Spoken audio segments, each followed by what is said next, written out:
Hey guys, Veebat here with another V-Plays, and we are looking at a submission by SgtSchlautter in his ME109TL. So I just want to start this off by telling people, I've actually gotten a lot of really good submissions for replays, so thank you for coming out and delivering a lot of good products. There are more coming, but Slaughter, this is a good battle, and just from the end game plates that I saw. Now, I will caveat right from the get-go, he is running a booster, he's running an experience booster and a credit booster, and I think he might be running one other booster as well. So don't get caught up in the numbers at the end for what he achieved, but personal points are true to life. So he stated that, there's a lot of people talking about, the BVP-203 as a premium aircraft, and that there are other premium aircraft out there that are kind of underloved. In particular, would it be this 109TL, like he has stated. So he's taking out this 109TL. It is essentially going to be, if you were to take a PF-109 and throw on 262 engines onto the wings. So I believe it has a single 30 and a couple of 20s on it. So it does have some decent firepower, as you can see. It definitely can relay quite a bit of shells on target. He is flying with his clanmate here, Deathnail from HVAR. I am also an HVAR member as well, but oftentimes I find myself flying with viewers or just with Postal, as him and I are trying to do co-op videos. So you'll note right away that this aircraft is actually a multi-role. It is specialized, so there is something to be said for what he's able to do with this thing, but he's flying well outside the altitude envelope that you would typically expect. But I've said this before, that multi-roles do have the potential to operate higher than just their optimum altitude, because their max altitude is actually much higher above that threshold, so there's much more of a gray area for them to play in. He does also get a single bomb and 2 rockets, and these are those big, beefy German rockets we like. He is picking up a little bit of wrench, as some of my other friends might say, and he gets healed back up for 400 hit points, and he's going to go back up looking for another target. He is communicating all in Discord, as well as I believe he's also communicating via chat and like queuing the map with his teammate here in the Vampire F1, so they are working together to try and achieve the objective. Here is a Yak-15 who is probably at an altitude he shouldn't be, but you note that he didn't turn with the Yak-15. Why didn't he turn? Well, one, he knew he was probably going to burn out, and two, he knew that he was going to be able to outmaneuver him. His strength is all in speed. He's vectoring for intercepts. He got a good hit on the engine of this P-51D, managed to keep locked in behind him, and even though one aircraft he had engaged earlier tried to turn and engage him, it was a short-lived effort. Good hits on that J4M. J4M is also a multi-role that's known for being good for climbing, and he is also toast due to the fire potential he is letting loose here. Yak-15 came back to try and get a little bit of vengeance, but no joy for him. He's really racking up the kills right now, and you can see that his buddy Deathnail is also doing the same. Again, he's getting up to that high altitude. I've mentioned this before in my beginner's guide as well, that altitude equals potential energy, because you can always trade it for airspeed. So by getting that high altitude, he can dive down on these targets and look for opportune targets. Speaking of opportune targets, you'll note that he saw that there were 4 other aircraft, but he only dove on the last one. He dove on the last one because he knew he was going to be able to outpace that target, and if he were to have gone after the first aircraft, he would have had 4 additional aircraft on his tail immediately, especially since he'd be dropping down inside of their altitude bracket and getting that aggro. Speaking of teammates, he just picked up Tip of the Spear and Winged Legend right here as he takes on another kill.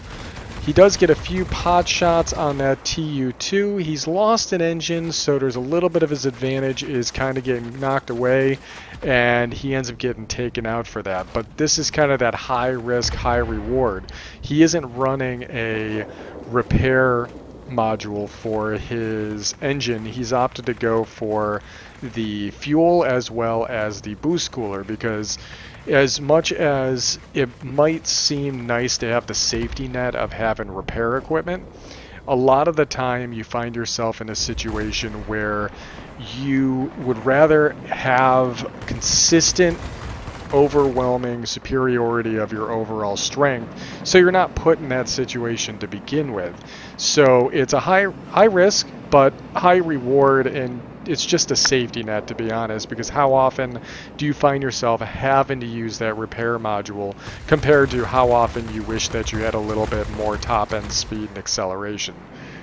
Pretty much all the time, right? It's always good to have engine power, especially in a bird like this. And good hits. Unfortunately, didn't get a fire there, so he's going to have to break off. But looks like he might be able to get another chance at this guy. Is it going to happen? Yeah, it looks like it. And he got an Avenger for that because it looks like he was taken out by the F2G earlier. He is going to be able to outturn an XF5U. So he does have that going for him, but it looks like he's actually going to straighten out and get a little bit of altitude because he realized there was one of these other birds was on his tail. So he's going to go for a straight climb, knowing that Deathnail has his back, and Deathnail is going to take on this other target. Postal and I do this all the time. We work with our teammate, and if somebody's on our tail, rather than getting upset about it, you work with your ally, or you work with the bots, and you straighten out and let the enemy chase you, so that way it creates an easy target for your buddy. Oh. Looks like he just killed the J4M, but they traded there. He did get it before a squall line, so that is nice. They don't have the mining plant.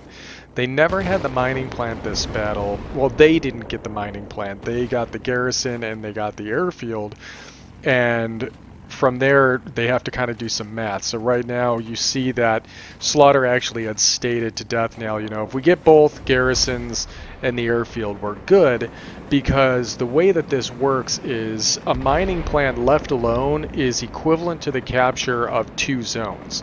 So if you go with that math, them having 3 zones actually trumps any benefit that they would get from having the mining plant, or the enemy would have from having the mining plant. So it gives them an opportunity here to kind of turn the tables, and it gives them a little bit of breathing room. So this is going to keep the game actually dragging on a little bit longer. And if this was done intentionally, smart move by you two to drag this battle out just a little bit longer, so that way you can get maximum points out of this. Because too often, if you're doing really well, you tend to get air supremacy, or you end up killing all the enemy aircraft after squall line, and now where are you when it comes to trying to get your personal points? But the longer a battle goes, the closer a match is, like it is right now, the more potential there is for you getting a lot of points.